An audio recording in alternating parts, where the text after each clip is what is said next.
Mes frères bien-aimés, l'Évangile rapporte toujours des faits historiques. Nous tenons dans la foi chrétienne que les événements qui nous sont racontés dans l'Évangile ne sont pas que des symboles, mais vraiment des événements qui se sont passés dans l'histoire. Et le récit de la résurrection du fils de la veuve de Naïm en est un. Mais derrière le sens littéral, le premier sens de l'Évangile, il y a toujours un sens allégorique. Si Jésus venu sur terre, Dieu incarné, fait telle ou telle chose, fait telle guérison, tel miracle, c'est parce qu'il veut nous révéler quelque chose d'un mystère plus profond. Et on peut voir, les pères de l'Église ont bien aimé voir dans cette femme, cette veuve qui pleure la mort de son fils, une figure de l'Église. Et dans ce fils mort, chacun de ses membres, et donc potentiellement chacun de nous. Alors au-delà du sens littéral, on peut méditer dans cette scène d'évangile la manière dont le Christ s'occupe de son Église continuellement, la manière dont il vient donner vie, ressusciter, guérir les membres de son Église. Et l'oraison, la très belle oraison de la messe d'aujourd'hui que j'espère vous avez pu lire dans la traduction, dans vos missels, nous va dans ce sens. Elle dit que votre œuvre de miséricorde en se continuant purifie votre Église, Seigneur, et la protège. Et puisque sans vous, elle ne peut se maintenir, donnez-lui d'être toujours gouverné par elle, par vous. Voyez, cette oraison demande que l'Église soit purifiée. Or, dans le Je crois en Dieu qu'on récite chaque dimanche, eh bien, nous proclamons que l'Église est sainte. Et pourtant, dans cette oraison, nous reconnaissons aussi que bien que l'Église soit sainte, elle a besoin de purification. Elle a besoin de purification, pourquoi ? Eh bien parce que ses membres sont pécheurs. Pourquoi est-elle sainte d'un côté ? Parce qu'elle est profondément unie au Christ. Le Christ et l'Église, c'est une même réalité. Vous connaissez cette parole extraordinaire de Sainte Jeanne d'Arc qui essayait, que ses juges, au moment de son procès, essayaient de coincer, voyez, tels les pharisiens avec Jésus, essayaient de prendre en défaut et qui disaient « Mais est-ce que vous voulez suivre le Christ ou plutôt l'Église et les hommes d'Église que nous sommes et que nous représentons ?» Et elle avait dit « Il m'est avis que de l'Église et du Christ, c'est tout un, et qu'il ne faut point en faire difficulté. » L'Église est sainte parce qu'elle est unie au Christ, et elle est d'autant plus sainte qu'elle est unie au Christ. Mais en même temps, l'Église n'est pas une abstraction, et l'Église est composée de tous ses membres, de chacun de nous, et aussi de ses membres avec leurs péchés. Nous sommes des membres pécheurs, et donc nous retrouvons ce paradoxe d'une Église qui est en même temps sainte, mais non sans pécheur, et donc sainte, mais en même temps qui a besoin d'être purifiée par le Christ. Elle a besoin de cette éternelle purification, et voilà pourquoi aujourd'hui nous prions pour que le Christ purifie son Église qui pourtant est sainte. Un journaliste qui lui demandait ce qu'il fallait changer pour améliorer l'Église et le monde, la bienheureuse et très bientôt sainte Mère Teresa avait répondu « Eh bien, il y a deux choses qu'il faut changer. Il y a moi et il y a vous. » Elle avait compris que cette purification de l'Église, cette croissance dans la sainteté de l'Église, passe par la purification de chacun de ses membres, se laisser purifier par le Christ.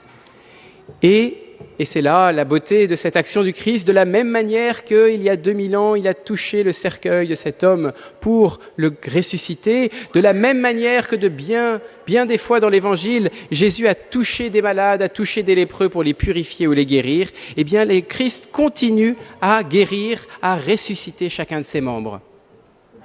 Comment ? Par quels moyens il continue, il persévère, il fait durer cette action salvifique, cette action de résurrection et de guérison, par un sacrement tout spécial qui est le sacrement de confession. À chaque fois qu'il y a une confession, il y a une résurrection ou au moins une guérison, une purification qui s'accomplit. Parce que dans toute confession, il y a deux effets. D'abord, la confession, et c'est son premier effet, elle redonne la vie à ceux qui l'avaient perdu, à ceux qui sont tombés dans le péché grave, ce péché qu'on appelle le péché mortel, parce qu'il nous coupe de la grâce, parce qu'il fait mourir la vie de Dieu en nous, cette vie que nous avons reçue au baptême. Quand je commets un péché grave, c'est-à-dire une matière grave, un péché mortel, c'est-à-dire quelque chose de grave, quelque chose sur lequel le Seigneur a dit « tu dois choisir ou cette chose-là ou mon amour ». C'est ou ma présence dans ton cœur ou cette chose-là. Tu es libre de choisir, mais tu ne peux pas avoir l'un et l'autre.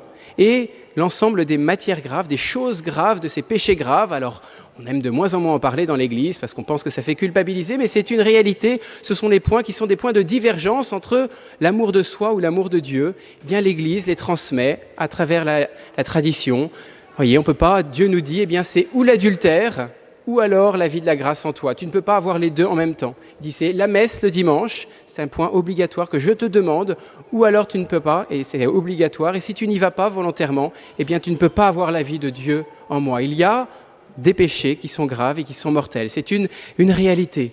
Donc une matière grave, et puis savoir que c'est grave, évidemment, le fait de ne pas avoir connaissance de la gravité d'un acte en atténue la gravité, fait que ce n'est pas un péché mortel. Et puis un plein consentement, évidemment. Vous voyez, souvent, parfois, il m'arrive d'entendre en confession des personnes qui disent « j'ai fait un péché mortel, je n'ai pas été à la messe dimanche ».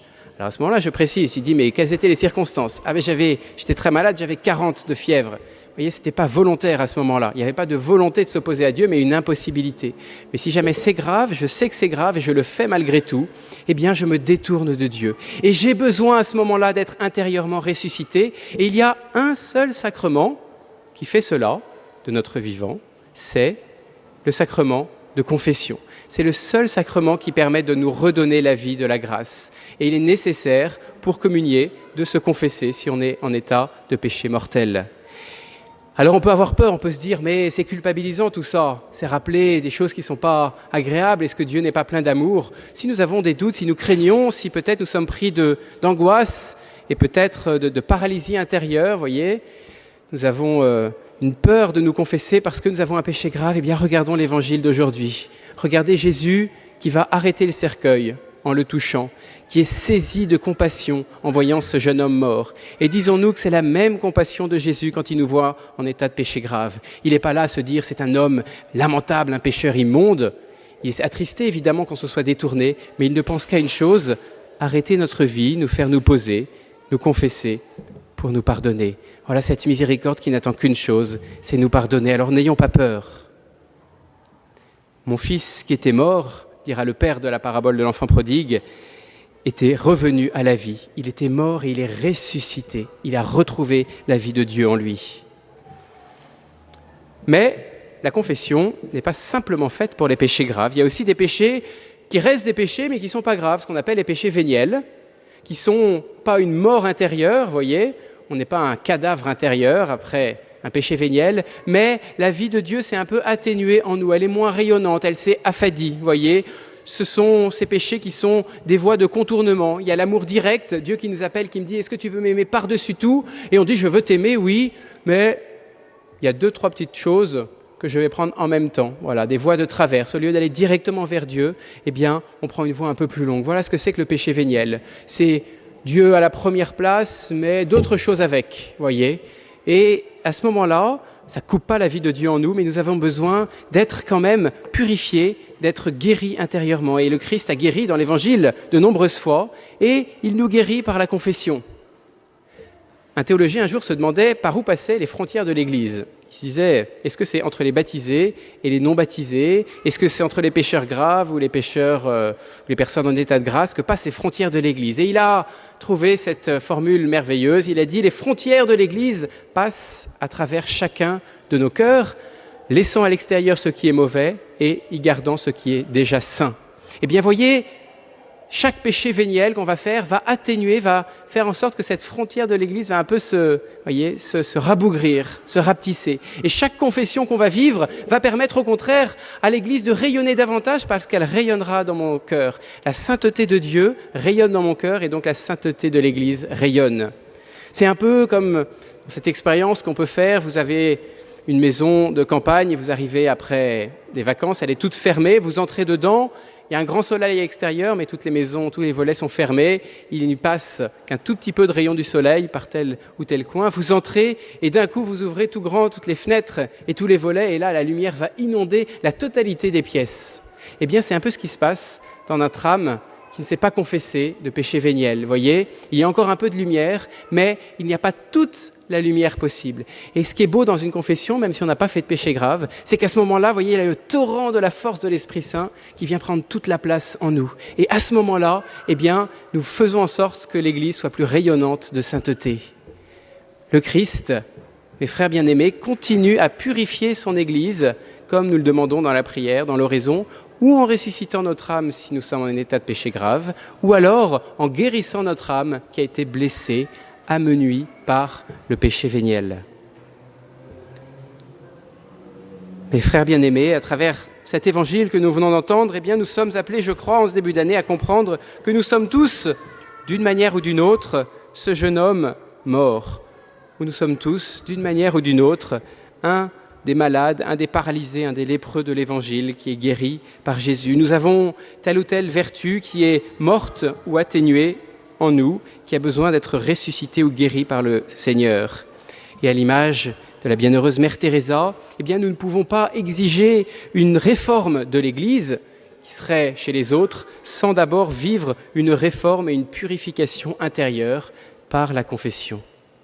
Alors puissions-nous, au cours de cette messe, implorer le Seigneur Jésus, plein de miséricorde, du désir de nous ressusciter ou de nous purifier, pour qu'il purifie sans cesse les membres de son Église que nous sommes et qu'il puisse toujours, comme devant cette veuve, être touché par notre misère et nous guérir par la confession. Amen. Au nom du Père et du Fils et du Saint-Esprit. Amen.